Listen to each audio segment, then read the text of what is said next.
Welcome to Sweet Life Beat Life. We hope this video helps. In this video, I will show how to drift a Dodge Durango, updated.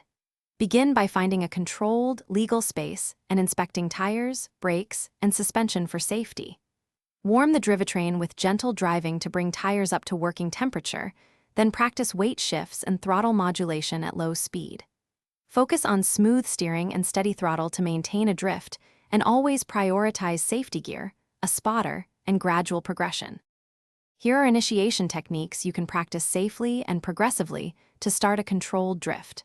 Try a gentle clutch kick or short handbrake tap to break rear traction, then counter steer and apply throttle to hold the slide.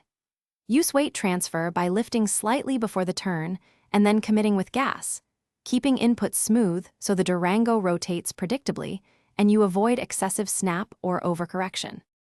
Quick recommendation: if you spend long days practicing, consider leak-proof meal prep containers to keep lunches tidy and snacks secure between runs. They fit neatly in a trunk or glove box, seal reliably, and save time on pit stops so you can focus on driving. If this was useful, please subscribe and like for more practical tips and updates. Check the description for the link and deals. Now let's get back to the video.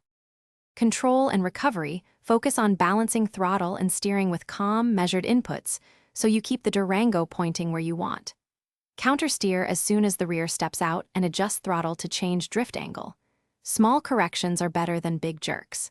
If you feel the slide getting away, reduce throttle, steer into the slide, and gently brake if required, then rebuild speed once stability returns and conditions are safe. Thanks for watching. Consider subscribing if we helped you.